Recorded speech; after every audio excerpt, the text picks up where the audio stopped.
Meow.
Okay.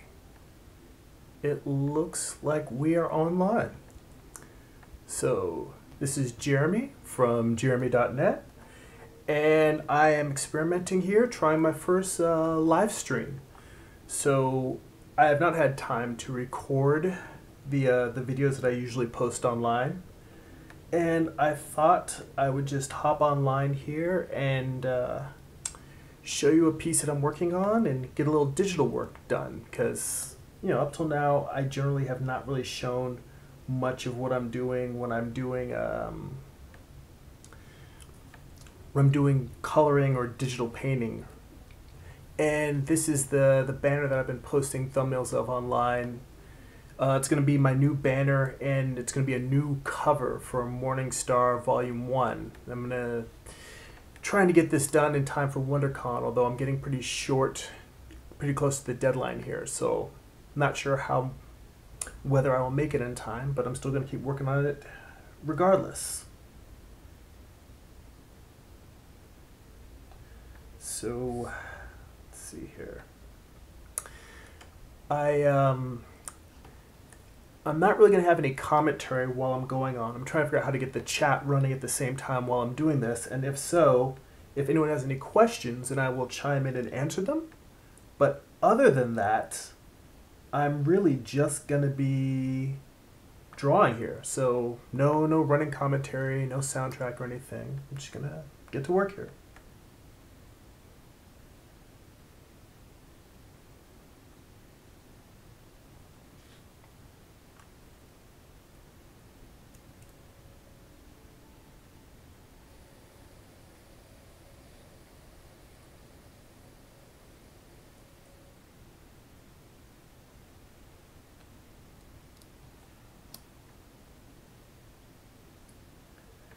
Now, apologies if anybody's actually asking questions in the chat, because I don't have the chat pulled up on my iPad on a second screen, so I can watch it as I go. Oh, there we go. I got it. I see you guys. Yes, this is a change of pace. I've been meaning to do a live stream for a while now, and it's just a matter of finding the time to. It's not like there was ever a bad time to do it. But it was the fact that right now I happen to be doing stuff where I'm, working digitally, and I've never found a way of setting it up to do screen capture while I'm working digitally that didn't slow my computer down. And I thought that doing a live stream would actually be a good opportunity to do this, because instead of sitting over my drawing table and drawing, I'm just kind of here going. By the way, I have a layer that has my my rough pencils turned on low opacity. As long as I'm on here and people are watching, I will just make a little bit of commentary. When I first started, let me unlock this layer. After doing copious thumbnails and color studies, I did a final drawing. Let me turn the multiply off. So I did this drawing, and it was drawn flipped. Or actually, no, it was drawn this way in red pencil. Then I flipped it to make the corrections. And what you're looking at now are the corrections that I made flipped back the other way. I drew it on vellum the way I tend to do my layouts for comics. It just makes sense to just do it the same way. In fact, I will leave this layer. I'll leave a version of that layer on without the opacity settings, so that if anyone else asks, you can see it while I'm working.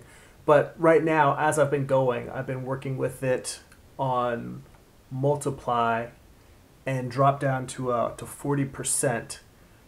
In fact, I think I may have had it down even lower than that. No, 40% is about right. By the way, are you guys able to hear me okay? Because I have my speaker turned on. I just don't know if it's coming through or not. All right. Anyway, let me lock that layer back so I don't accidentally draw on it. Unfortunately, you're not going to see a lot of the cool detail stuff that I'm working on, because right now I'm just drawing the belt buckle.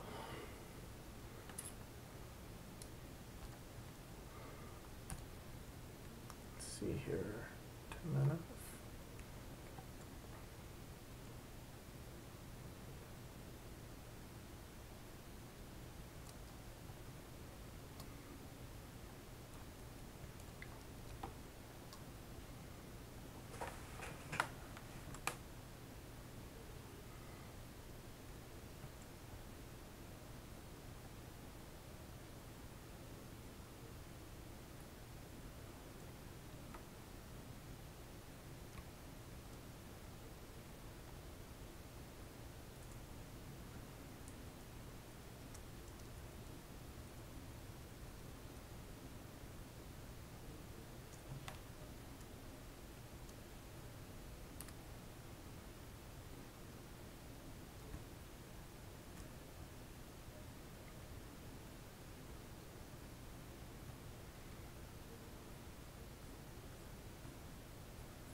The question, what program do I use for my digital work?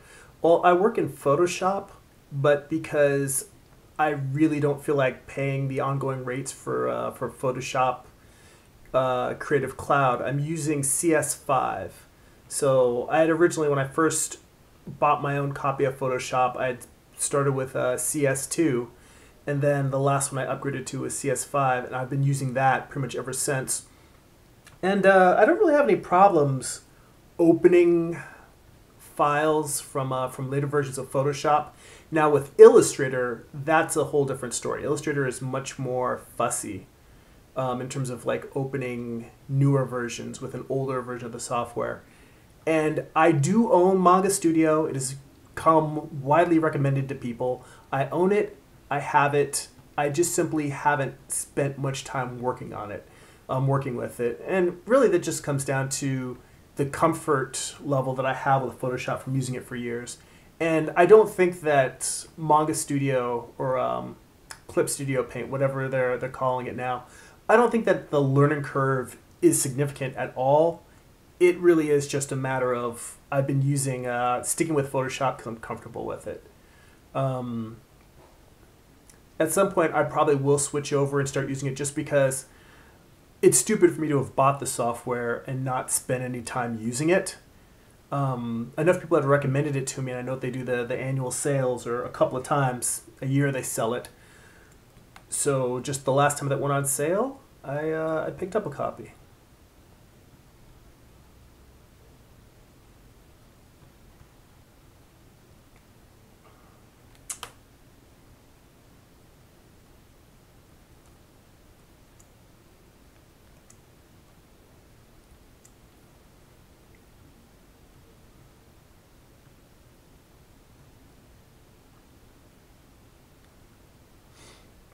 And by the way, I'm mostly just staring at the monitor, and I've got the chat up on my laptop. So if you ask a question and I don't catch it, I apologize. I'll come back and take a look. I'll try to make a point to just check every few minutes and see if you guys have any questions. So don't think that I'm intentionally ignoring you. That was one of the other things that I was a little bit hesitant about in terms of doing a live stream, was having my attention divided in that sense between drawing and talking, which, you know, if I'm at a convention and I'm talking to somebody at my table, I'm usually pretty good about that, but I can also kind of like out of the corner of my eye look up and read people's body language. But with this, I'm a little bit more distracted because first off, I'm doing a very different process from what not incredibly different, but I'm doing a sort of a different process from the way I normally do covers or comic pieces. And I don't mind the questions at all. This piece, normally when I'm coloring a cover or an art print, and now that I'm doing live streams, I'll share that process more often. I'm taking pencils that are tighter than what I do for my comic book layouts, and I'm painting them, really. I mean, I'm coloring them. I'm doing something that's closer to doing comic book coloring, while I'll do flats, and then just go in, put in flat color, put in a little bit of rendering for highlights and tones, and then I will... and then that's pretty much it. You know, that'll be the finished piece. So it's a lot more like traditional comic coloring. For this piece, I decided to do something that I wanted to really feel like a full-on digital painting. And part of that is that the process when I was thumbnailing it, I did a bunch of paint studies. I did some ink wash studies, and the whole thing was coming out with a much more painterly feel than what I've been doing lately. And while I generally think it's a good idea to keep work that's related to the comic in a similar looking style, I was really happy with this look that was more painterly, so I thought, you know what, I am going to go for it. I'm just going to try and do a digital painting here. I was wondering why my brush was acting weird. I didn't have pressure sensitivity for the brush size turned on. I was like, why is this not giving me what I am used to? This is also a little bit weird for me because I've been going back and forth between working on my my desktop computer in the evenings and working on my laptop when I'm at work during lunch. And you would think that I would have the common sense to have the settings on my brush palette is exactly the same, but in the process of doing this digital painting, I've been tweaking the settings as I go. Tweaking whether I'm using what am I trying to say? Whether I'm using the tablet pressure for brush size, turning it on and off. I've been experimenting with the opacity and the flow in terms of which settings are giving me the type of brush stroke that I want. Experimenting with using different brushes. When I first started doing this, when I was first blocking in the color, I was using the charcoal brush. And what I've kind of settled on now is mostly using the basic brush, but using it not at 100% hardness. Like I've been using it like 50 or 75% hardness. And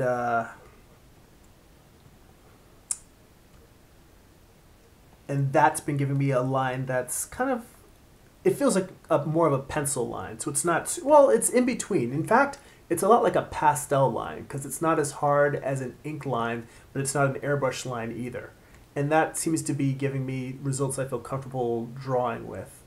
Because the charcoal brush, as nice as it is, the standard out-of-the-box brush, it felt a little too processed. Because the thing I'm trying to do here is I don't want it to look like... I mean, there are some artists who are really great at getting digital to look traditional. And there's some artists who fully embrace the digital.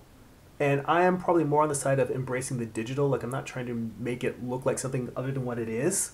But I still want it to have a sort of a natural feel to it, where it looks less stylized and more like it's my drawing, as opposed to it's the brush that's doing the work for me. Because a lot of friends of mine, I think this will probably appear in one of my blog posts at some point, I mentioned that friends of mine are always giving me like cool custom Photoshop brushes that other people have passed on to them or they found online or whatever. And there's a zillion different types of brushes out there that can give you cool effects. But I want to learn how to make digital drawing and digital painting feel like mine. And it's not the brush itself that's making it look like it's a good piece. I want it to feel like my piece. Yeah, I see yeah, it is hard to emulate traditional look with digital, but there's two things. First off, like I mentioned before with Clip Paint or Manga Studio, there's a lot of people I know who get really good results with that. That's one where the brushes right out of the box do emulate traditional media better. I would also say with Corel Painter, that also gives really nice traditional look to it. Another app that I have and almost never use. I'm a bit of a creature of habit. There's stuff that I might be able to get better effects with, but one, I don't do that much digital work other than coloring pieces, mainly because I spend all day during my day job in front of a computer. And when I come home, I generally want to get away from the computer and just sit at my drawing table and ink. This piece being an exception to that. And I'll tell you, I didn't struggle too hard because I knew I wasn't going to have the time to do a traditional painting. But when I was first doing all of my color studies and my ink wash studies for this piece, I really thought to myself, if I have the time, can I do this as an acrylic painting? Acrylic is my medium of choice just because that's the one I'm most familiar with. I've never really done oil painting. And when I was in college, I used to paint primarily in acrylic a lot. That was kind of my primary medium. So that's what I was thinking about doing. And I'm still thinking to myself that when this piece is done, when I have spare time, all of that copious spare time that I have just piling up to do nothing with, that was sarcasm. But I would like to make time to do this exact same piece, but do it maybe as an acrylic painting, not too large. Maybe 11 by 17, maybe 11 by 14, something like that. Do it as an acrylic painting, just to see what it looks like as in a different medium. Because I do definitely feel like traditional, as good as some brush sets are and some software is at mimicking traditional, I really do I miss acrylic painting. I haven't done it in a long time, and when you see traditional media, a traditional painting, it does have that little extra thing that that digital doesn't quite have. And God forbid someone think I'm knocking digital, because I really do like the results a lot of artists get from working primarily in digital. If I didn't have a job where I sat in front of a computer all day, I probably would work digital because it's fast and you have a lot of flexibility and the possibility to do a lot of changes. How long have I been illustrating comic books for? Well, that question has two different answers. The first answer is that I published my first graphic novel in 2009, and it took me 5 years to finish that graphic novel. So that would put us back at 2004. So that would still be well over 10 years since I started. But that graphic novel that I published was not my first attempt at doing comics. Right when I was in high school even, I partnered up with a buddy of mine who was a writer, and we joined a small artist collective in our local town. There were some people that were professionals or semi-professionals and had published work as pencilers and inkers. And I was by far one of the least experienced and least accomplished artists in the group. but they welcomed us on board. And they kind of, they were not snobby about it at all. They just figured, if you've got passion to create and you can do interesting stuff, they were interested in putting together a studio. And I learned a lot from the guys that I work with. I learned a lot about the basics of penciling and inking. But I would say that was a good starting ground for me. But I don't think that I really started to develop as an artist until that period when I started working on Eye of the Gods. And for that, I won't say that was 100% self-taught, because occasionally on YouTube channels I mention Carl Altstetter. He's a veteran comic creator. He's not much older than I am, but he got started when he was a teenager. So I can remember when he was in his early 20s and already publishing his own work, I had actually bought some of his comics when I was in high school and was reading like his book Q Unit. And he and I worked together in the toy industry. And it was funny because at the time when we first met, I didn't remember that I had read his work. But he and I became fast friends. I was like, oh no, dude, I'm totally a fan of your stuff. And we've been good friends ever since. And he has been sort of an unofficial mentor to me. I mean, actually, you know what? I wouldn't even call it unofficial, because he's definitely been a mentor to me. We just never had a whole like heart-to-heart conversation or me asking him to mentor me. He's just a very giving, creative person. Gave me a lot of encouragement, a lot of knowledge and experience.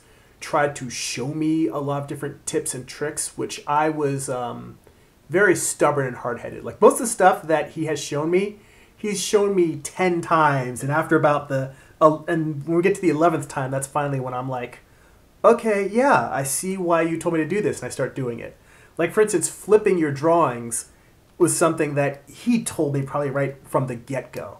Like, right when I first started, like, when we first started hanging out and drawing together, he was telling me, dude, you got to flip your drawings, look at the mirror reflection of it, and you'll see all your mistakes. And most people don't like doing that because those mistakes, no one likes their work to look crappy. And that's really the problem that when you see that, when you flip your drawings, it just kind of throws you over. You know that you're trying to get better. It's not perfect. But when you see how incredibly bad some of your drawings are, when you flip them, you're just like, oh, it's a little disheartening. Like, you'd like to think that you're not that horrible, and flipping your drawings shows you how horrible your drawings can be sometimes. But now I really look at it like that's my first line of defense. If you want to talk about what has helped me improve the most as an artist, 1, flipping my drawings, and 2, going to figure drawing classes. Those are the 2 things that have really helped me improve as an artist. And the flipping my drawings is just one of the many, many things that I can thank Carl for. So I've learned a lot on my own, but it's been with help. Carl giving me a lot of help and guidance, and then also not just in terms of him personally guiding me, but him also directing me to certain resources, certain art books that were useful.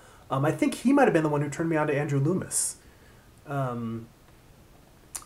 George Bridgman I had known, and I'd owned the Bridgman books, but I wasn't using them on a regular basis. And after, knowing him for a while and seeing how much he put the knowledge of George Bridgman to use, I started doing master studies from them. Not really, I don't know if you would really call them master studies, because Bridgman's work is very rough. But what you get from it is an understanding of structure. He's really good at making you see in a very simple, primitive way what you're trying to communicate. And it's almost like it benefits from them not being pretty drawings.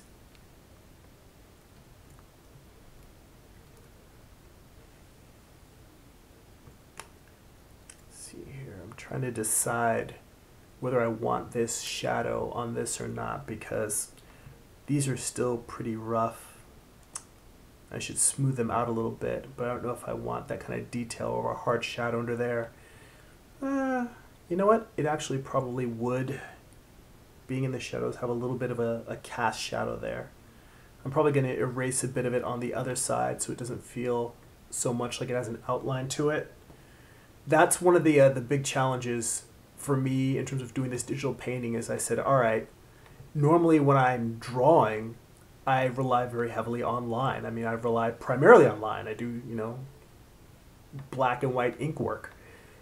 And I had to say, well, what am I going to do in place of line for a digital painting? And I realized, well, contrast. That's what's taking the place of line. When you get to the edge of one shape to another shape, it's the contrast between the two. I mean, in essence, you could say that this is a line.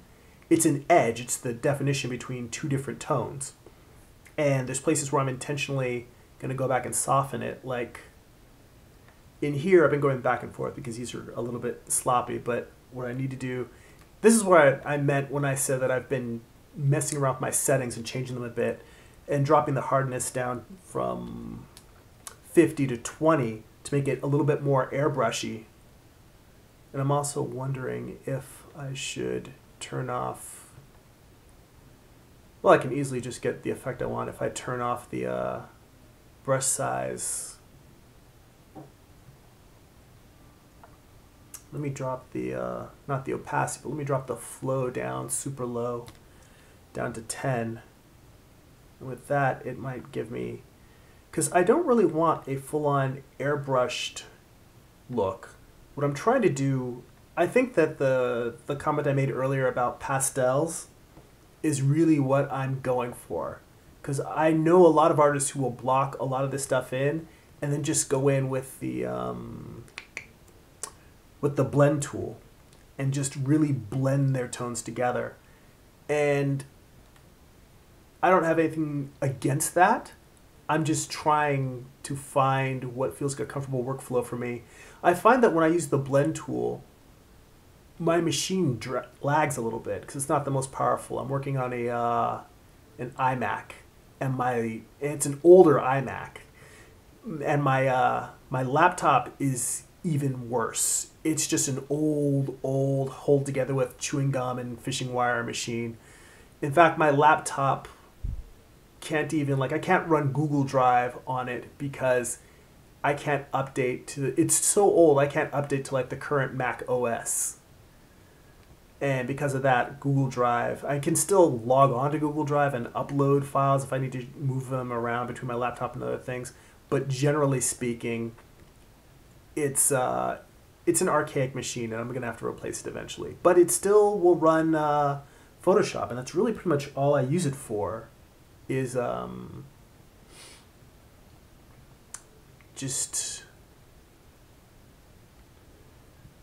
whenever I am away from home and I want to get some coloring done, I hop on the laptop.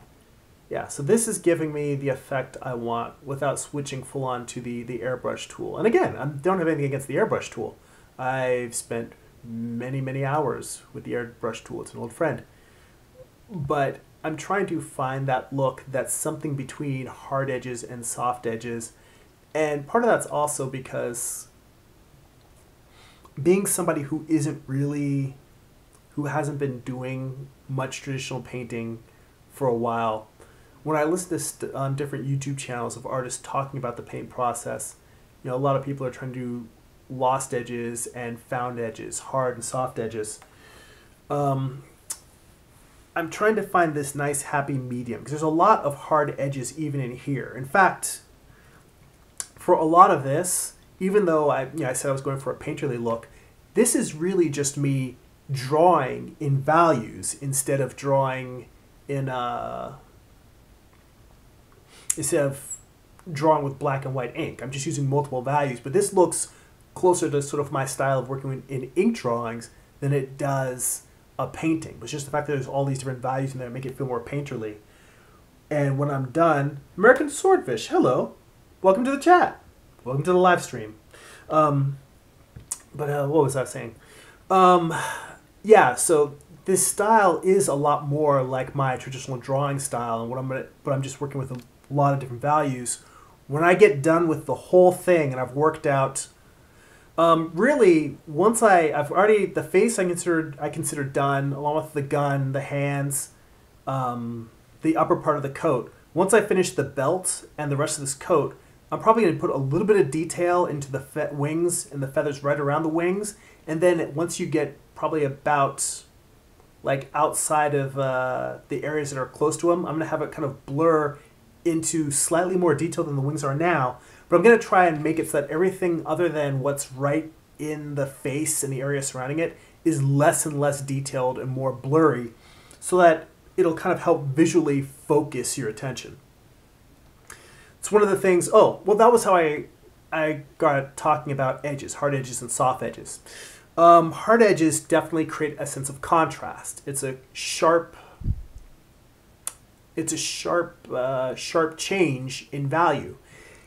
And the eye is drawn to sharp changes in value. So edges and contrast are going to draw your eye to these areas. And that's why I'm trying to like make it's a lot of edges, a lot of contrast, and then as I move further and further away, things are getting softer and a little bit more airbrushy.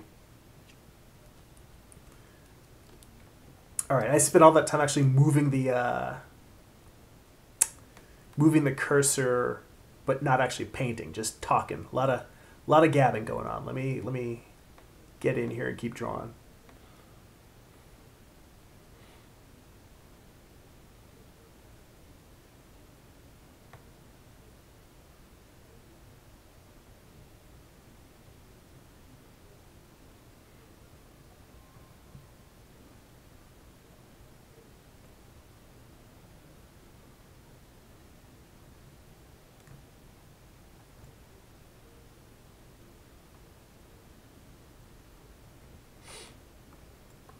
By the way, guys, I realized, it just occurred to me that having you guys here on the chat while you're watching me was a chance to say thank you for showing up, and I really appreciate you guys commenting on the videos every week, and it feels good to know that the work I'm doing just isn't going out into space and nobody's watching it. You guys are show up pretty regularly, and I just wanted to tell you thank you while you're here on the stream and let you know I really appreciate it.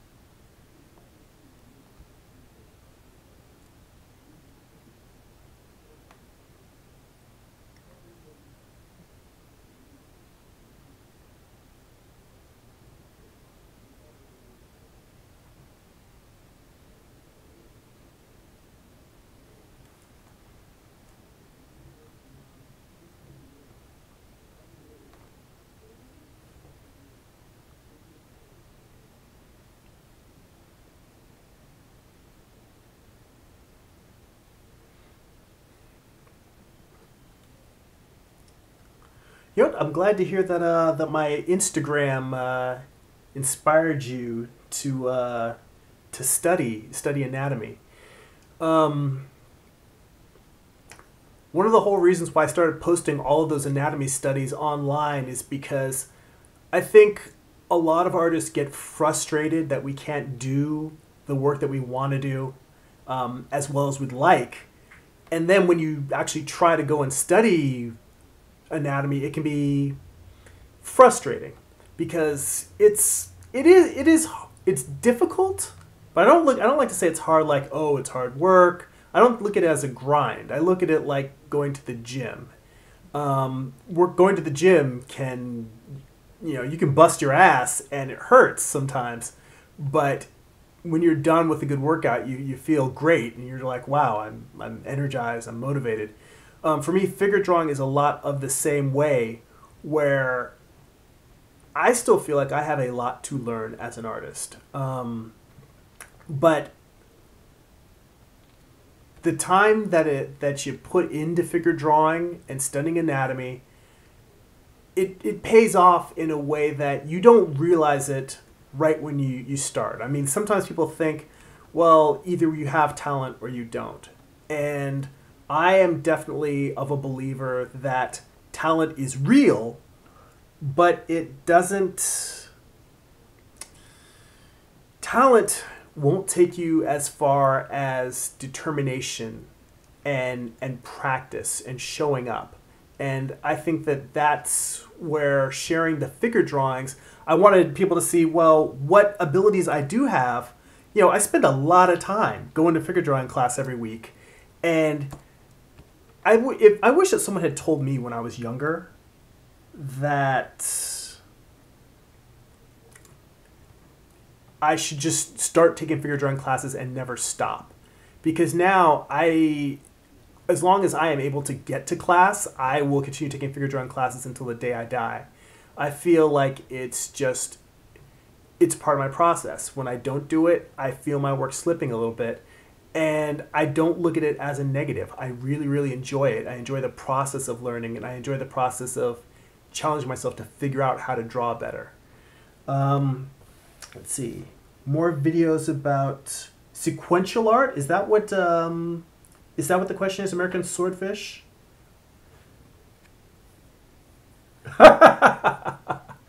Well, you know what? I understand that millennials wanting results now. I hate to break it to you, millennials, but you will grow up. Because I was once like you, young Padawan. Impatient and eager. And there will be times when, at some point down the road, you'll say, oh, there aren't really any shortcuts. I mean, there are probably things in the world where there are shortcuts, being born rich, or, if you want to be in the NBA, there's genetic things that either you're born with or you're not. But when it comes to art, the people that really produce work, a lot of it just comes down to sitting down and learning the craft. It takes patience. It takes time. And more importantly, it takes being willing to make bad work. Because we all know, the best advice I ever got when I was in college, and I will talk more about sequential art soon. The best advice I ever got in college from my first drawing teacher was that if you wait until you're as good as you want to make something, you'll never make anything. And that's true because your skill set hopefully will always be growing. You'll always be getting better and better. So if you say, well, I want to wait till I'm really, really good before I put work out in the world, the goalpost is always going to keep moving farther and farther away. And that doesn't mean that you should put out work that you know is intentionally crap. But, I mean, for me, I felt like it took a lot of work to get my artwork to where I felt like I was making a comic that I was proud of, that I could stand behind. But if you compare my first graphic novel, Eye of the Gods, to how my current series, Morningstar, looks, people have commented to me that they can see the differences, that I've definitely improved. And that's a good thing. I appreciate that. I'm not embarrassed by the work that I did previously. I stand behind it because I did the best with the skills that I had at the time. But you should be growing, you should be improving, and people should be able to see over time a difference and a change. So sequential art. Well, if you have a specific question, that would be good to ask, only because right now the piece I'm working on, even though it's for a comic, it's just a single standalone piece. And while I can talk and draw at the same time, I don't know if I've got like a extemporaneous speech on sequential drawing. Let's see here. Let's see here. Many pros have gotten better year by year, many after 20 years in the industry. The best way, I see Young Nasty Man hopped in with the question, what's the best way to find an artist? Well, I actually have a YouTube video on that. The stream will be here, so I don't know if you're subscribed to my channel or if you just want to open another window and search, but if you search my channel, or if you look at the playlist for writing, There's a video, and I think it's called "How to Find an Artist to Collaborate with on Your Comic Book," and that video is a collaboration. I've got a friend of mine, Jamie Gamble, who is a indie comic creator. He's a writer, publisher. He does draw, but not really. It's more so like he'll do convention sketches. His main thing is actually his work as a writer. And he's somebody who is a really good collaborator. He really respects the people he works with. He's got some really great looking artists on his work, both in terms of coloring, lettering.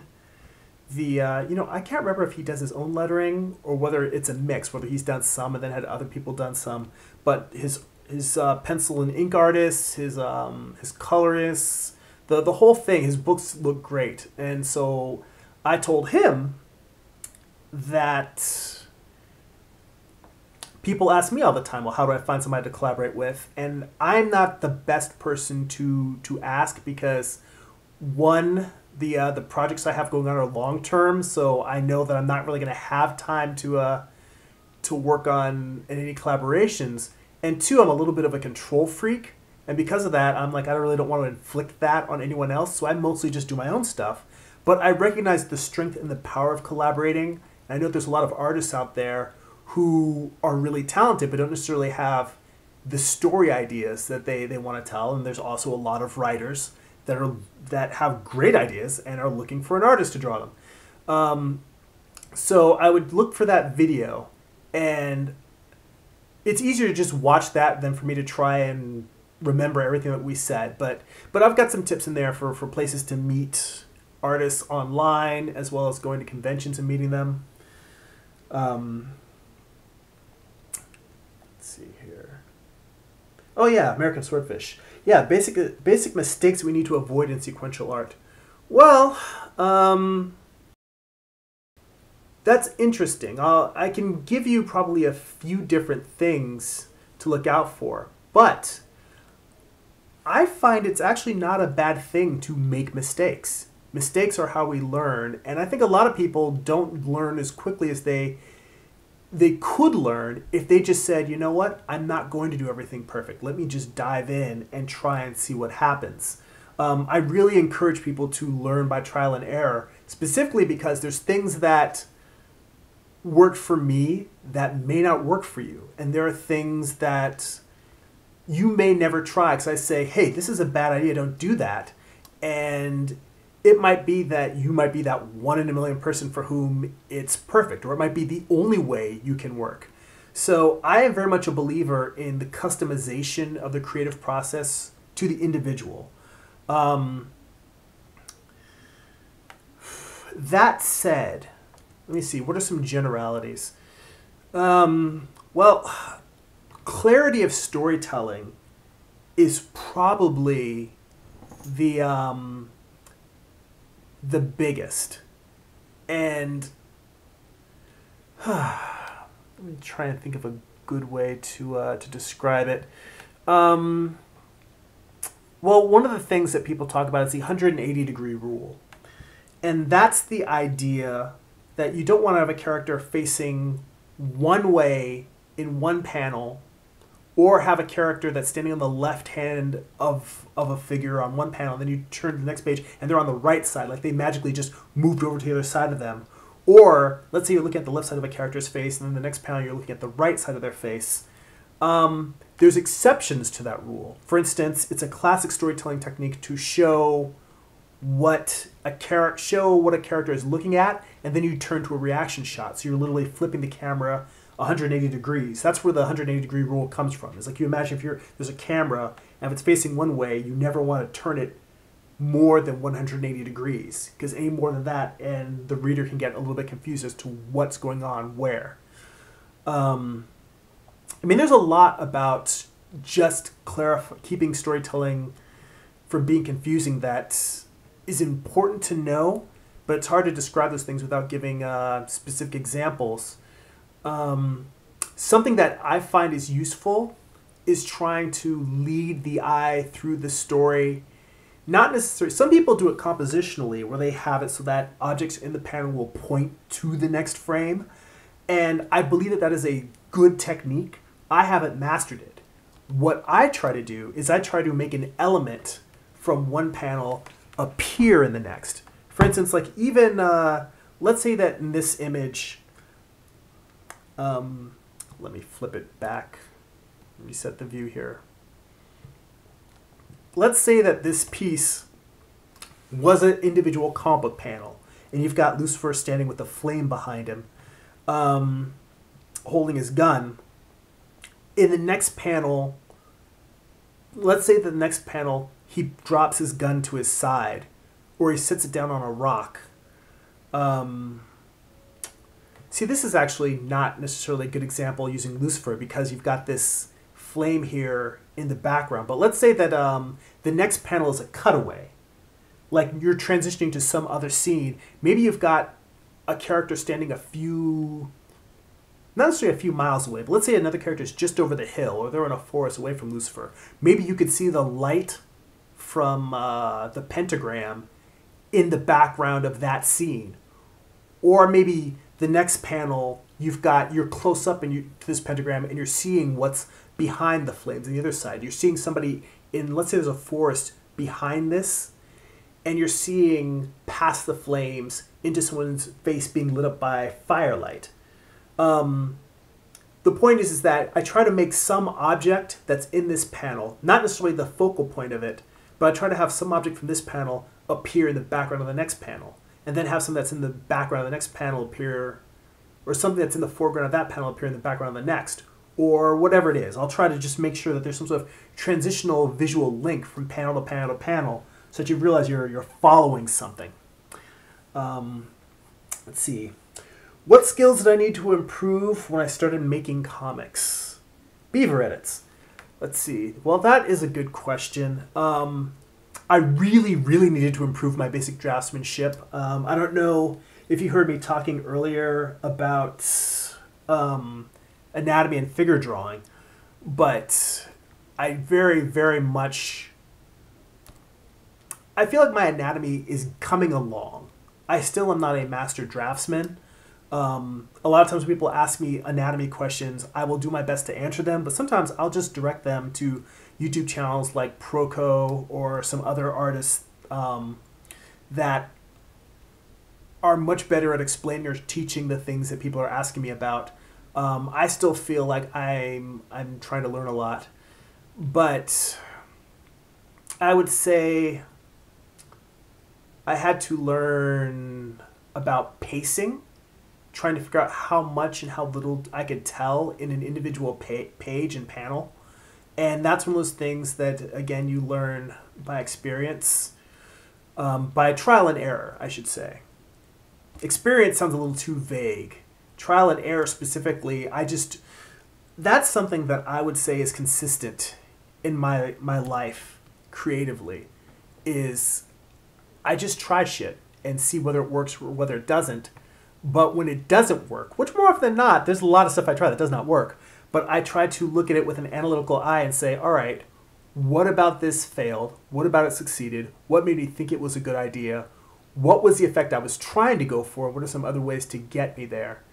Wow.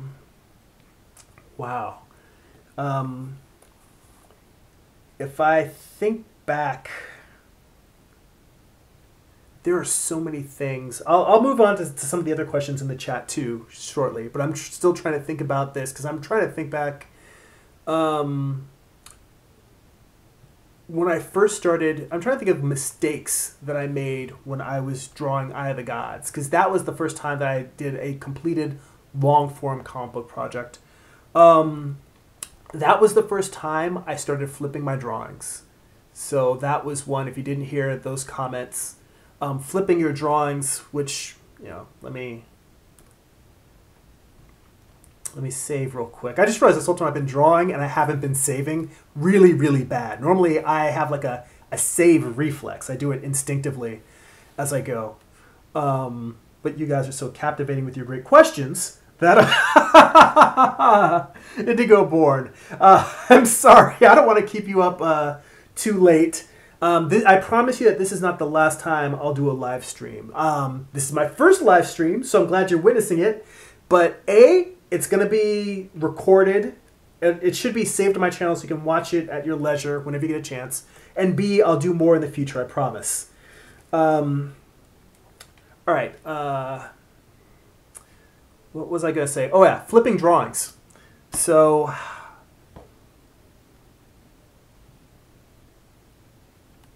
when you flip your canvas,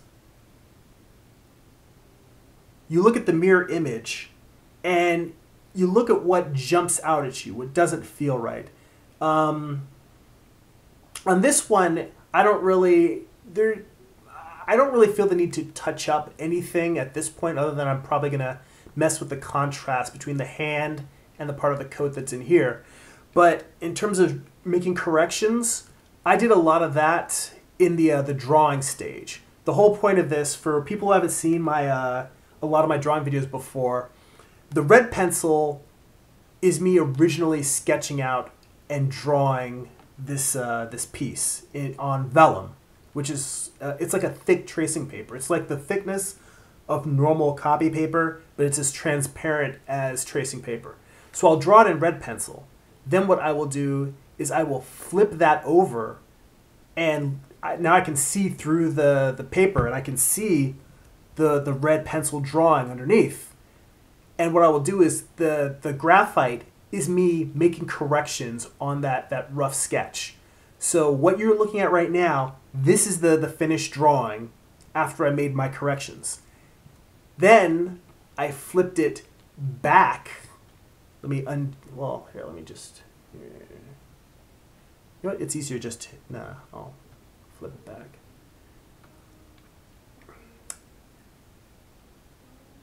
Then I flipped it back to this. So this is now facing the way that the original red pencil drawing was facing. And I started doing my digital painting underneath that drawing. And in fact, I've still got it on here at a low opacity, so you can still see some of the rough details. That's what I started doing the painting on top of. So I've already kind of done my flipping of drawings. But if you don't flip your drawings right now, Indigo Born, yes, I'll be happy to answer any questions the next time that you're on. So, and also, you know what? I try to always look at the comments of my videos. So anytime a question occurs to you and you want to ask, I'll try to get back to it, even if you post the comment on an old video. But I will try to do more live stream drawing in the future. I've been telling myself actually for the longest time that I was going to do live streams once a month. And I didn't want to publicly make that announcement and then not have the time to stick to it. But now that I've got it up and going, I think I will make time to do it once a month. I think I just needed to get over this hump and jump in here. Now that I'm doing it and I'm having a good time, I'm talking to you guys. Yeah, my live stream cherry has been popped, so I'm here. I'm in. I'm doing it. So yeah, I'll definitely be back. Let's see. Yeah, if there's more specific things that you're wondering about in terms of like when you're starting comics stuff that you need to learn, wow, I mean, storytelling is kind of the big one, because there are a lot of comic creators who are not necessarily great draftsmen, but they're great storytellers. And that is the most important thing. You do not have to be the best draftsman. I strive to improve my draftsmanship. I want to draw well, but I do actually feel like that is a choice when it comes to comics, because as a medium, there's all kinds of, like, even when you look at cartoon strips in the newspapers, you know, there's a wide variety of skill in there. And there's a wide variety of people who don't necessarily draw well. Some people may draw in a simple style because of the schedule that they have to work at. Some people may do it as a creative choice. Some people may not necessarily have ever really had an interest in figure drawing and don't study it. Point being is that I really feel like storytelling is king. If you can tell a story visually, you can do it with stick figures. I mean, I've never read it, but Larry Marder, who for a while was, I don't know if he was the publisher of Image Comics before Eric Stevenson, but I know he was involved with the business side of Image Comics early on. And he did a comic called Bean World, which was just like little bean figures. And he would just draw his whole thing and tell these compelling stories with these little bean figures. All right, I see that there's more questions that I haven't gotten to, so let me come back to those questions and move on. We'll move away from the starting comics thing, unless you guys have more questions relating to that. But I will come back to Khalid D. I see the thing about balancing schedules. Let me go back and answer a couple more questions from earlier on. I'll come to that. First, American Swordfish, you asked about drawing clothes and drawing your people naked. Well, you know what? Drawing people naked is the first step, because I have definitely found my figure drawing instructor, the guy who I actually go and take classes in person with, his name is Carl with a K, K-A-R-L, Gnass, G-N-A-S-S. He has a YouTube channel. So you can go and if you want to see the guy that I study with, you can go check out his channel. He doesn't have a ton of videos on there, but he's got some good demos. And the reason why I mention him is because he has a class he teaches on costume and drapery. And I take that class. He offers it once a year. He offers it as a class that meets twice a week for 6 weeks, but he's also recently offered that class as a 12-week class. This is in Burbank, California. So sorry guys, I know it would be cool if he had an online class also. Who knows? Maybe I'll mention it to him and see if he's interested in setting up an online class or something. But I also have had problems with clothing, and like everything in art, there's a small bit of talent and a lot of putting in work.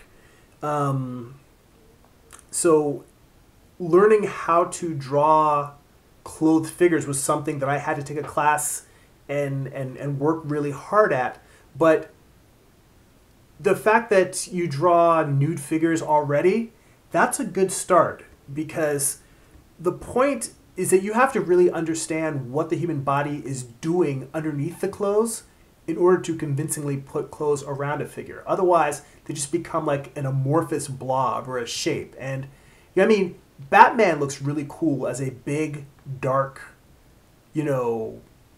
cloaked figure that's imposing. But not everyone can, even that shape, unless you pick the way you do it well, it can just come off as, oh, it's just a triangular shadow with pointy ears. That's one of the reasons why I think a lot of people like to draw Batman.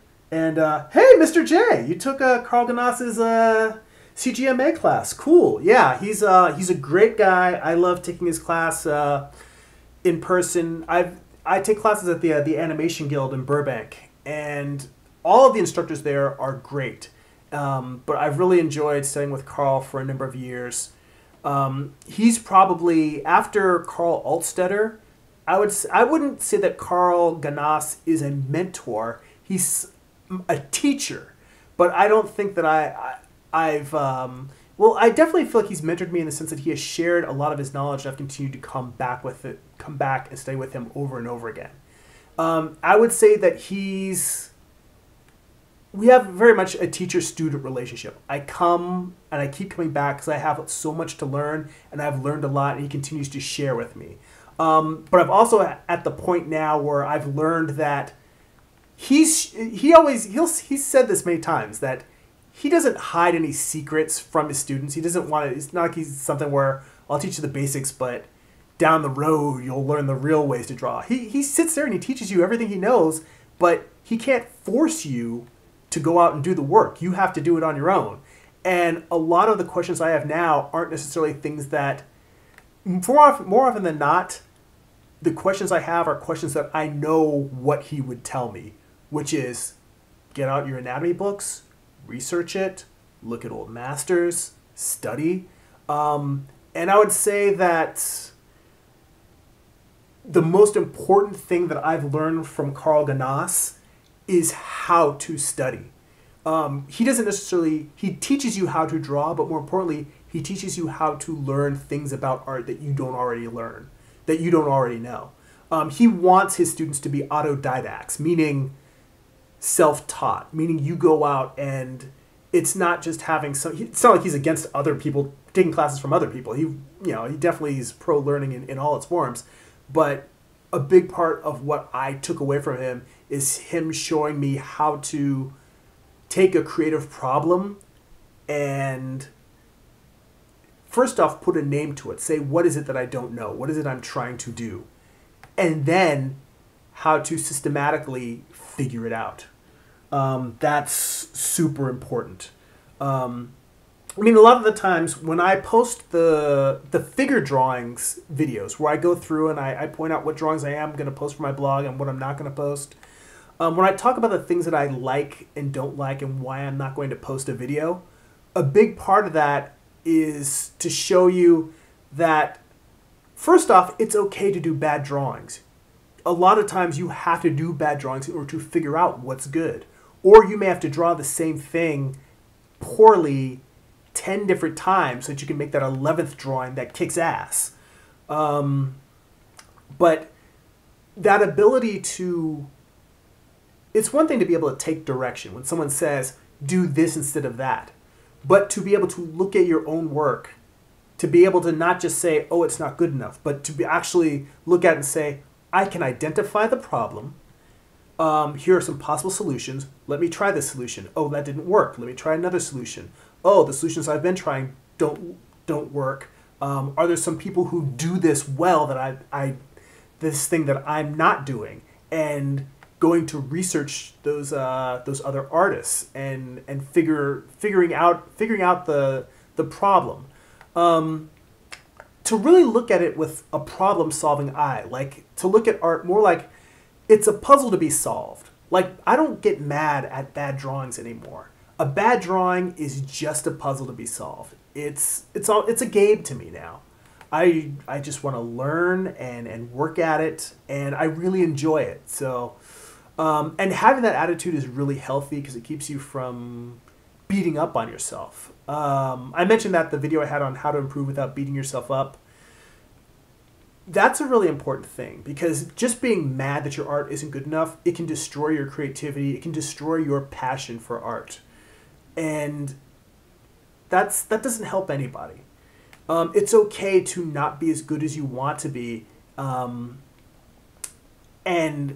if you look at that and say, all right, well, let me look at this more like, I look at it like playing a video game. I think I've used this analogy in videos before.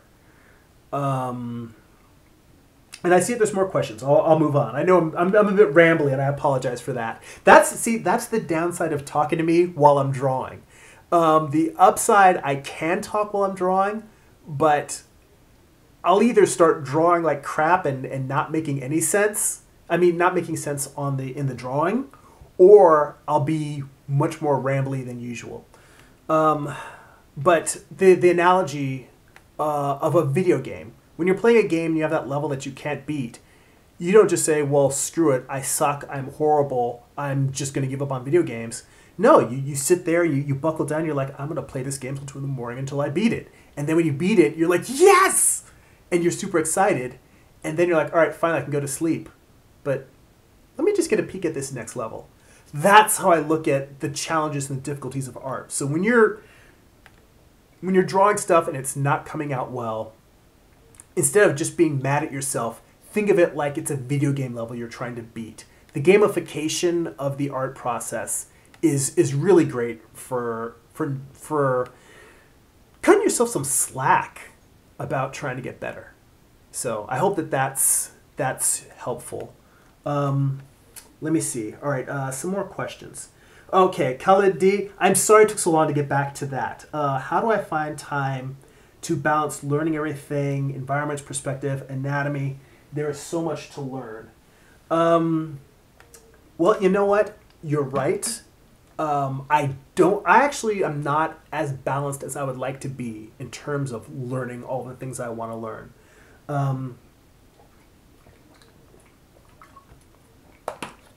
You know what? Give me a second to open my phone because I actually have a photo on my phone that I keep as inspiration. Let me see. Where is it? Where is it?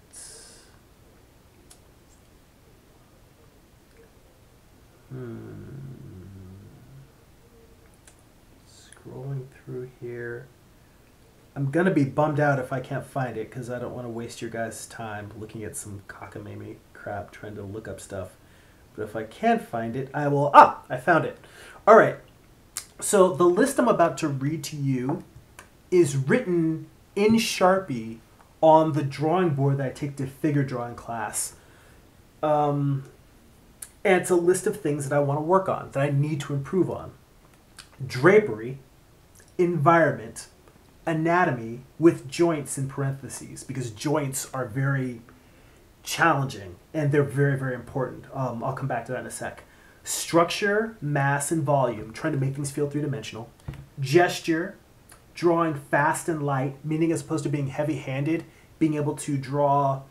I find that when you try to draw quickly, when I, not you, when I try to draw quickly, I press too hard. When I'm moving, my hands moving really fast, I start getting heavy-handed. And I have fought long and hard to lighten my touch because I always used to press too hard and make really dark lines. The reason why you don't want to be heavy-handed is because if you draw things in lightly, you can move them around. You don't feel like you're drawing in ink. You don't feel, I don't want to say not committed because you do want to commit to a line, but you feel like you have the space to change things. The drawing is still malleable. You can shift things around, say, you know what, let me make this head a little bit smaller. Let me make these hands a little bit bigger. Let me make this neck longer.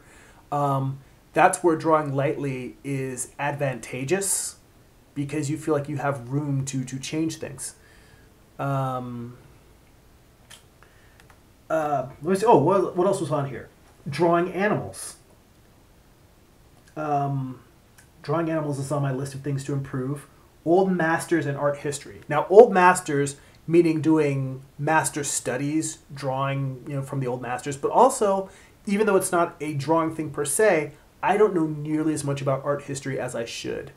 I was an art major in college. I did take a couple of art history classes, but one was sort of on modernism and philosophy and art, and the other one was, it wasn't Renaissance art, it was medieval art. And if I had to do over again, I would have really wanted to take a class in the Renaissance, because that, I think, is what relates most to classical drawing. But I definitely feel like knowing more about the history of art can inform and improve your work. And in fact, there's recently been a bunch of videos, a collaboration between Stan Prokopenko and Cesar Santos. I'm subscribed to both of their YouTube channels, and they've been talking a lot lately about master studies, and they did tours of the San Diego Museum of Art, and they hung out and drew there together doing master studies, and listening to them talk about art history and the things that they know and how it informs their work.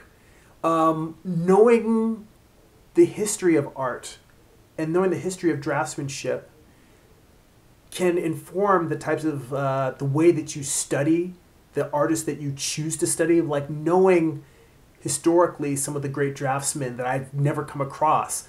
There's artists like Bouguereau, who I didn't know until I started watching, like, Cesar Santos. There's other artists that I had come across, I think maybe before Santos, but Bouguereau is an artist that I'd only heard of probably like in the past, I don't know, 4 or 5 years maybe.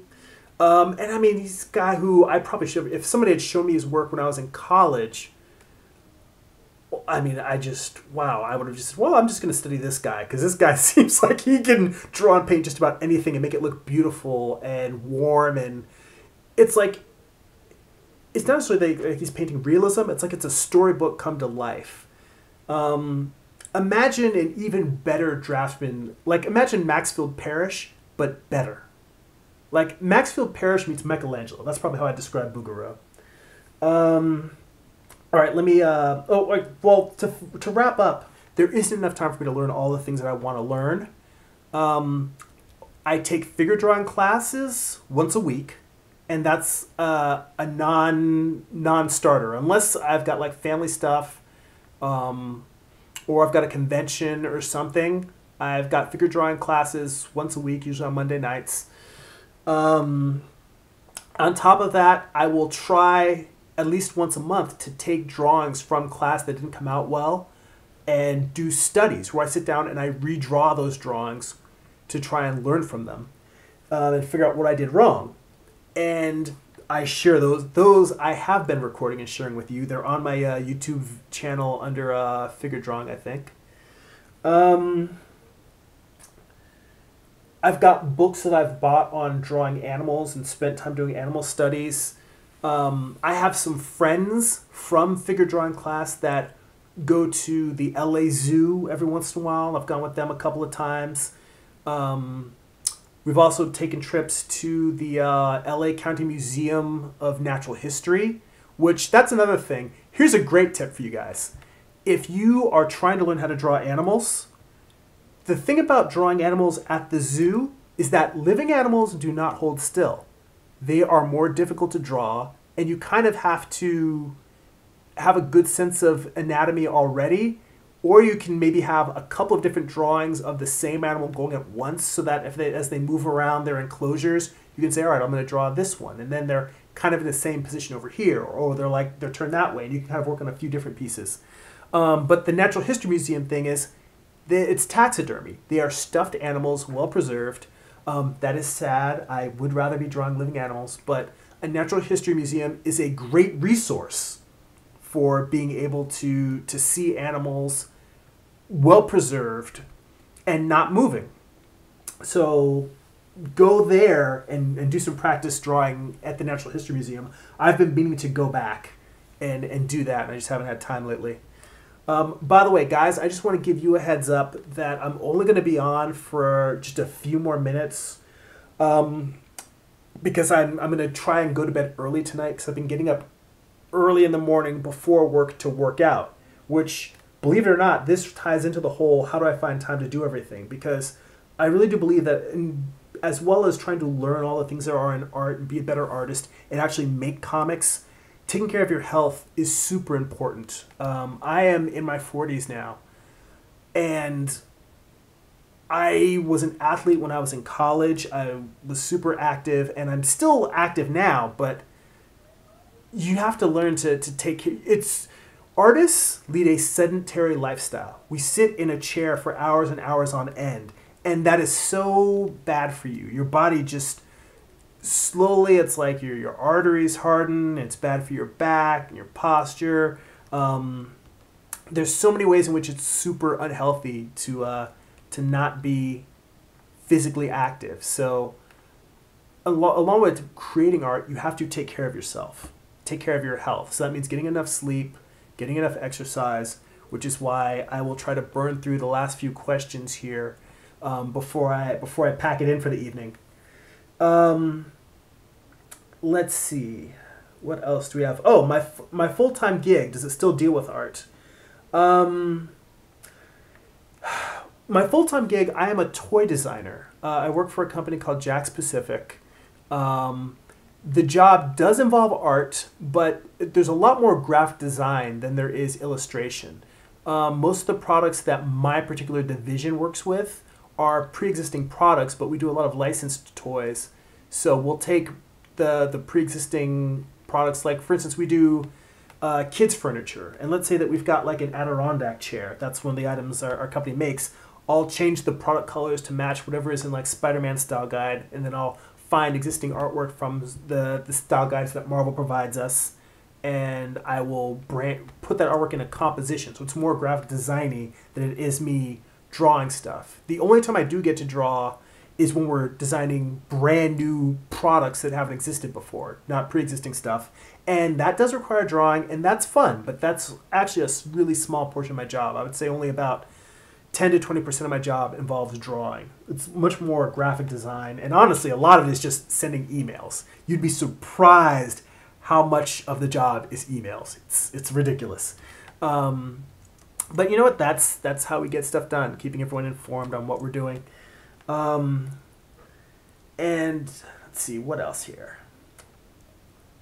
Let's see, it's not a downside. It's useful. You know what? And I'm glad you guys are getting something out of actually being able to interact and in real time, because I'd always thought, well, you know what? I've been meaning to do a live stream, but you know, I still respond to comments. It's okay. The fact that you guys are telling me you're getting a lot out of it is definitely inspiring me to make sure that this isn't a one-time thing. And part of me getting on here is because I didn't have time this weekend to record a drawing video because I was working on this piece. And that's when I had the idea. I'm like, well, wait a minute. Why don't I just share this piece? And so, yeah, I will definitely try to get on with live streams, whether I'm doing traditional or digital pieces in the future. Let's see. American Swordfish, your bad drawings make you cringe like nothing else. Okay, guys, this was a big one for me, and I've said this in maybe a few videos in the past, but along with figure drawing class and flipping my drawings, my bad drawings are one of the most important things that help me improve, because let me see, the example that really comes to mind are knees. And that's where I also mentioned that joints are hard to draw. But I still have problems drawing knees well. And the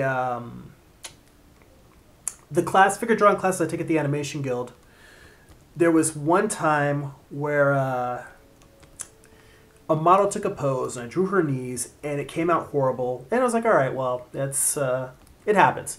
A little bit later in the night, the model took a very similar pose and her knees were in the same position. And it was like, I got a second bite at the apple. I got a second chance to try and improve on mistakes I made before. And the drawing came out equally bad in the same way. And a light bulb went off in my head. I'm like, well, obviously, it's something about knees that I don't understand. And that really started me on that process of using my own drawings and redrawing my bad drawings and studying from them. Because whenever you draw something crappy, that, whatever it is, whether it's a hand that doesn't look right, or your eyes, or the character are always out of proportion, they're too tall or they're too short, that's a big neon sign. Your drawing, the bad drawing, is telling you, you need to study this.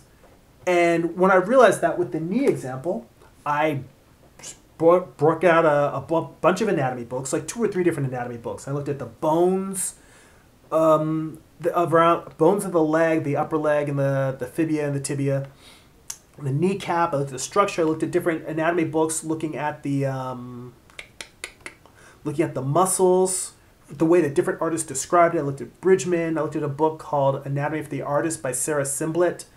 I looked at all these different ways and tried to get a better understanding of what it was that I did not know and why my drawings were coming out badly.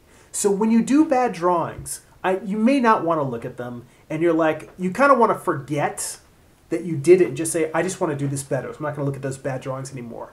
But by sitting down and saying, all right, how do I fix this drawing? Like if you literally said, okay, this drawing's bad, and whatever it is, you're never, ever, ever going to draw that thing right again until you sit down and you figure out how to fix that drawing. So if you take that bad drawing and say, I'm just going to sit here and I'm going to redraw it 5 times, 10 times, draw it as much as I have to until I figure out what's wrong with it, it may seem frustrating, but when you're done, you will realize, you're like, oh, I've figured this out. I've actually learned something. I have changed the way I draw. That is empowering, and that's a lot of what I was saying before about learning from Carl Ganas how to analyze your own work. So Because at a certain point, you will become your own teacher. You'll learn how to diagnose your problems. So it's a matter of embracing these things instead of beating yourself up. Which, you know, I pound that drum a bit too much sometimes. I'm a little bit too rah-rah about it, but I really do think it's true. You can gain so much from your mistakes instead of just being mad at them. And that is the big reason why I share those videos where I'm redrawing my bad drawings, my figure drawing nightmares.